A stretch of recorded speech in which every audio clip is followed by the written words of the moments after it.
Alright champ, you want to learn how to level your way up the ranks to Master Scout? Well, luckily for you, I just so happen to be a professional. Most just call me Mr. Improperly, and I can assure you that if you follow my tips, you'll be winning game after game. So, let's get started. Now, before you even get into the gondola, there are several important things that we have to take care of. Out there, it's a dog-eat-dog world. You have to make sure that you're prepared for everything. But we'll go ahead and we'll start with the basics. Your clothes. What you're wearing now would be fine if you were going on a picnic, but come on, this is war! You're gonna want to make sure that your clothes are as bright and as large as possible. A big hat? Perfect! The enemy will have no idea where your head is. A yellow shirt? Now that's what I'm talking about. When they're looking down their scope, they'll be blinded by it. Now this is an outfit ready for battle. So now that we've got that step taken care of, it's time to address the elephant in the room. The fact that you don't have any arms or legs. What'd you do, wrestle a pack of lions? Now, normally this wouldn't be that big of a deal, but in situations like this, it is of the utmost importance that you have arms. So, if we just go ahead and we enable full body avatars, you'll notice that because I have arms, it's going to allow me this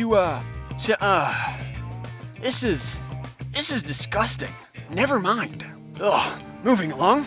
Now you have the decision of whether you're going to play solos or squads. Now, this is up to you, but I'm going to let you know that if you play squads, do not trust your teammates. These little paper airplanes on the map, avoid them like the plague. These teammates put a tracker in your backpack, and what that means is you're going to be sitting there watching the enemies on the horizon, and then all of a sudden, so your best bet is just going to be to play solos. It is at this point that most people would sit back and relax while they wait for the battle to start. But this is a foolish thing to do. This time that you have here is precious. Be intentional to make the most of it. The best thing that you can do is practice your parkour skills. Jump along the fence, climb up on the roof, do whatever it is that you can to practice. You never know when you might need these skills in battle. But, more importantly, it serves as great practice for speedrunners. The new fast- Hold on. This video has been in the works for so long that it was actually originally supposed to have a speedrunners promotion here. Alas, it's a little too late and I'm not sure it would have helped. But nonetheless, I'm instead going to use this time to let you know that I've actually got some new ideas in mind for what I want my content to look like in the future. So if you want to hear about that and some other news, you can stick around to the end of the video. But hold on, don't forget it! But anyways, now that we have our parkour skills mastered, we need to choose a drop location. Now, there's a lot that goes into choosing where to land, but the easiest way to find a good location is by remembering the acronym WAFFLES. First of all, you're going to want there to be water in case you get dehydrated. It's up to you whether or not you like the salty flavor. Personally, I don't enjoy it. However, it's equally as important that you remember flat. I couldn't think of anything for A, or the rest of them. I just really wanted to use waffles. So, we're looking for a flat area with lots of water. Aha! A place called Bucket Lake. Wonderful! Nobody would ever think of landing there. Well, off we go! Now that we're gliding in, you might be tempted to get down to the ground as fast as possible, but do not rush it. You don't want to be that one person that gets landed on by another glider. You'd be surprised on how often it happens, and there's just an unreasonable amount of paperwork we have to fill out for those incidents. So, just do yourself a favor and take it real slow getting down. Personally, I like to sing some sea shanties when I float down. I thought I heard the old man say, us to leave her. Now that we've reached the ground, there is one thing we need to focus on. Opening chests to get loot. Once you see your first chest, you might be tempted to go take a little peeksies inside, but don't. You see, the loot table from these chests work in a set pattern, and by opening the first one you see, you're just setting yourself up for failure. What you're gonna want to do is walk past the first three that you see, and only on the fourth one should you open it. Now, you're going to want to continue in this pattern. Pass by 3, open the 4th. This is going to ensure that you get the best quality of loot there is. Now, it's important to understand the rarity of loot. First, we have gray, which is all the common stuff. And then we have green, which is uncommon. And then that's it.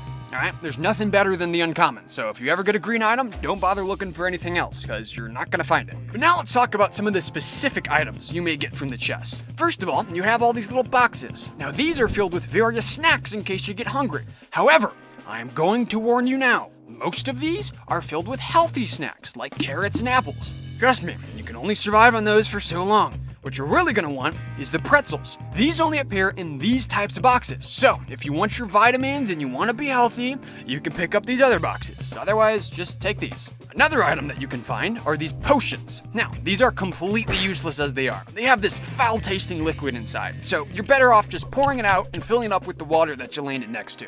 Now let's talk about the weapons. For all the paintball ones, I already covered them in a previous video, so if you're curious, you can learn about them there. For the laser ones, I couldn't tell you the first thing about them. I don't play Jumbotron. There are a few specialty items that have some important tips though. First is going to be the crossbow. The hunter's crossbow? Garbage. You're not going to want it. Instead, you're going to want this one. The key difference is that it takes significantly longer to load an arrow. However, all that time just means more power and higher damage when you hit your enemies. When you see an enemy though, the first thing that you're going to want to do is shoot an arrow directly up. Alright? This is going to allow you to see how much the wind will affect your arrow, and as a result, your next shots will be more accurate. The next item we'll discuss is the flintlock pistol.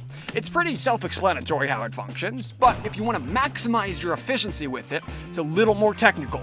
To reload the pistol, you could just pull the hammer back, or in order to save time, you can just throw it up in the air. Not only does this reload the pistol, but it also gives you time to dodge the enemy shots. The grenades also have an optimal strategy. What you're going to want to do is prime the grenade and then holster it. By doing this, you're ready to quick draw it at a moment's notice. And the last special item, the rocket launcher. This one is actually unique because it gives you an opportunity to travel across the map insanely fast. All you gotta do is aim it at your feet and away you go.